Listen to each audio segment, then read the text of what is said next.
the basics of caring for the elderly. As a carer for the elderly, you have to be alert to a senior's wants and needs at all times. Those needs can be in the form of mental stimulation, conversation, and catering for likes whilst avoiding dislikes, but they can also appear in the form of physical problems that need to be corrected as soon as humanly possible, if possible at all. Pressure sores fall into the latter category. A pressure sore may start off as a simple tear in the skin but, if not treated immediately, can end up as a gaping wound that travels right down to the bone and muscle of an individual. The innocuous nature of the pressure sore's humble beginnings means carers have to be fully alert to any physical imperfections at all times in order to avoid horrendous abnormalities at a later date. This is a quick guide of what to look for in the first instance and how to treat a pressure sore that does develop. A pressure sore is commonly tissue that deteriorates as a result of sitting or lying still for a long period of time. Too much pressure is put on a particular area of skin and it will begin to crack and break. The pressure will in fact restrict blood flow to that particular area of skin, and if one fails to move and restore blood supply, then the sore will eventually start to form. It may initially just appear as a red area that will not seem to go away.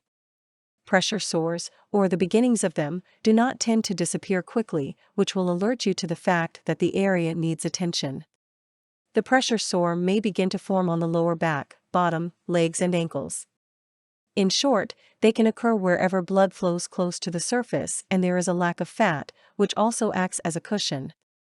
You can use rolling, tuning and adjusting techniques to try and prevent pressure sores occurring or, if they are already present, to help them heal as quickly as possible. Touring will allow the blood to flow again under the sore area, thus promoting healing rather than treatment. This is a common trick in nursing homes.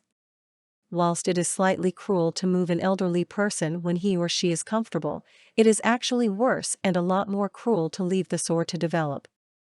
Pressure sores can be treated with antiseptic cushioning pads with antiseptic cream applied to kill all germs. The area must always be kept clean or you are running the risk of allowing the sore to become infected. If it does indeed get infected, then you will immediately know. The sore will begin to eat its way deeper under the surface until it eventually creates a hole. It will also smell terrible, just like rotting flesh, as well as oozing green and yellow pus. This can be effectively treated with salt water or betadine solutions. Dressings must be changed at least twice a day, and any dead cells within the sore must be removed in order to promote health and healing. Pressure sores are a cause for concern for any carer, but can be nipped in the bud before they truly begin to cause a problem. Effective care will soon reduce the redness to skin that marks the beginning of a pressure sore. Once you have seen one, I promise you that you will go to any length to try and prevent any more occurring. For more content like this, please visit learnforfree.biz. Content produced and distributed by AllSuperInfo. All rights reserved. Transform your old articles and ebooks into brand new audio content and use it to create podcasts or videos for your YouTube or TV channel. Visit allsuper.info and ask our live support for details.